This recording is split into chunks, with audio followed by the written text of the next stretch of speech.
Assalamualaikum warahmatullahi wabarakatuh. Baik, kami dari kelompok 1 akan mempresentasikan hasil diskusi kami mengenai topik perkuliahan karya ilmiah. Baiklah, saya Siti Ayani Yonaski dengan nomor WP 2010-722021 dari jurusan Sastra Indonesia Fakultas Ilmu Budaya. Perkenalkan, nama saya Adrian, 2010-8304 dari jurusan Sosiologi Fakultas Ilmu Sosial dan Politik. Perkenalkan, nama saya Mardiani dan nomor PP 20.00522104 dari jurusan D3 Akuntansi Fakultas Ekonomi. Baiklah, materi pertama akan dibacakan oleh pada Adrian. Baik, terima kasih. Pertama, definisi karya ilmiah. Karya ilmiah adalah suatu tulisan yang memuat kajian suatu masalah tertentu dengan menggunakan kaidah-kaidah keilmuan. Kaidah keilmuan cakup penggunaan metode ilmiah dan penggunaan prinsip-prinsip keilmiahan seperti objektif, logis, empiris, sistematis, tugas, jelas, dan konsisten. Karya tulis ilmiah merupakan gabungan dari narasi, deskripsi, dan eksposisi yang penulisannya didasarkan pada suatu penalaran atau logika tertentu, didukung bukti atau evidence, dan disertai dengan argumen. Karangan ilmiah adalah karangan yang berbasis ilmu pengetahuan yang dibuat oleh penulis dengan tujuan untuk menyajikan fakta agar diketahui pembaca dan disusun dengan metodologi penulisan yang benar dan tepat. Terima kasih.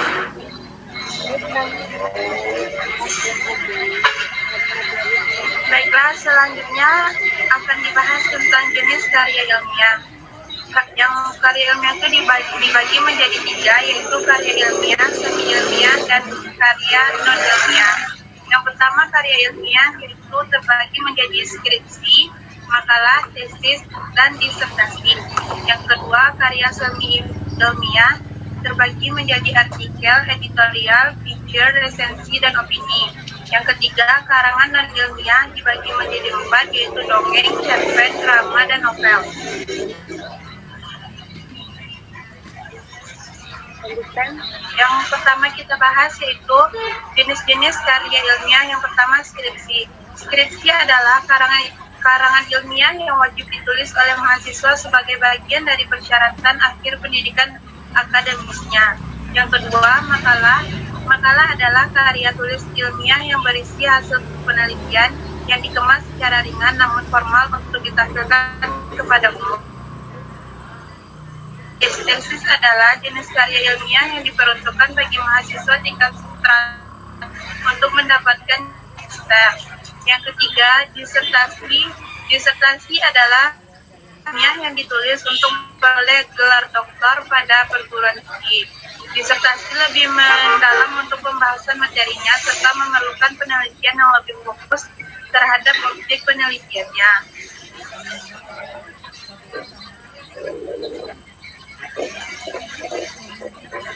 Yang kedua yaitu jenis-jenis karya ilmiah. Jenis-jenis karya semi ilmiah itu terbagi menjadi 5. Yang pertama, artikel. Artikel adalah karangan yang faktual dibuat secara lengkap dengan ketentuan jumlah kata, dibuat untuk dipublikasi melalui media massa yang dan mendidik.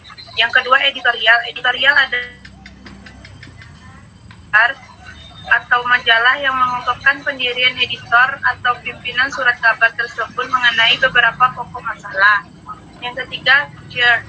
Feature merupakan bentuk penyajian naskah berita yang bersifat menghibur, berpijak pada jurnalistik sastra, dan berisi mengenai keadaan atau sebuah peristiwa kehidupan yang bertujuan memberi umum. Yang keempat, resensi. Resensi adalah karangan yang mengulas segala titik objektif, ringkasan, dan opini seputar sebuah buku yang telah dibaca sebelumnya.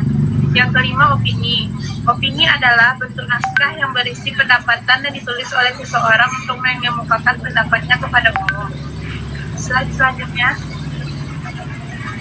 Yang ketiga yaitu jenis-jenis karya non-ilmiah. Yang pertama, dongeng. Dongeng adalah sebuah karya non-ilmiah berupa cerita yang tidak benar-benar terjadi. Dongeng biasanya dinikmati oleh kalangan anak-anak yang menyukai cerita mengenai binatang dan mitos.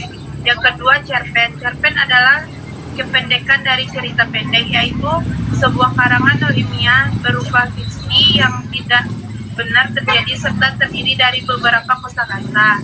Yang ketiga, drama. Drama adalah komposisi syair atau prosa yang diharapkan dapat menggambarkan kehidupan dan watak melalui tingkah laku atau dialog yang dipentaskan. Naskah drama biasanya ditulis dengan bahasa yang hiperbola serta berusaha menarik penonton masuk ke dalam adegan. Yang keempat, novel. Novel adalah karangan prosa yang panjang mengandung rangkaian cerita kehidupan seseorang dengan orang di sekelilingnya dengan menonjolkan watak dan sifat setiap pelaku. Nah, akan dijelaskan oleh Adrian. Baik, di sini ada contoh dari karya ilmiah yang berupa skripsi. Moderator.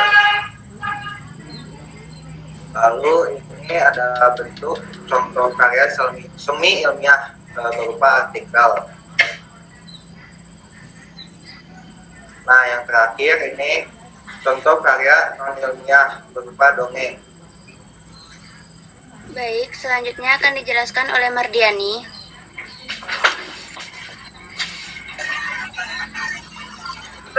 Perbedaan dan persamaan karangan ilmiah, karangan semi ilmiah, dan karangan non-ilmiah. Yang pertama itu kita bahas tentang persamaan. Di sini persamaan yang kami temukan di bagian sistematikanya yaitu karya ilmiah itu berdasarkan dari segi sistematika berdasarkan hasil-hasil penelitian ilmiah yang telah dilakukan. Sedangkan dari non-ilmiah bersifat subjektif, tidak didukung fakta umum, dan biasanya menggunakan gaya bahasa yang populer atau biasa digunakan atau tidak terlalu formal. Dan semi ilmiah, bahasa konkret, gaya bahasanya kata-katanya teknis dan didukung dengan fakta umum. Yang kedua, persamaan yang kedua yang kami temukan yaitu di bagian tujuan. Karya ilmiah untuk memberikan informasi yang bersifat kepada pembaca, yang bermanfaat kepada pembacanya, dan ilmiah untuk memberikan informasi yang bermanfaat kepada pembacanya. Dan yang ketiga, semi ilmiah, yaitu untuk memberikan informasi yang bermanfaat kepada pembacanya. Slide selanjutnya. Yang kedua yaitu perbedaan karya ilmiah, non-ilmiah, dan semi ilmiah. Di bagian sistematika, perbedaan ketiganya ini yaitu yang pertama, karya ilmiah lebih berdasarkan sistematika penulisan dan fakta yang didapatkan dengan cara observasi. Kalau di non-ilmiah lebih kepada fakta pribadi, dan di semi ilmiah fakta yang umum. Di bagian diksi, perbedaannya yaitu terlihat pada ragam fungsi karya ilmiah. Kalau di non-ilmiah, gaya bahasa konotatif dan populer. Kalau semi ilmiah, gaya bahasa formal dan populer.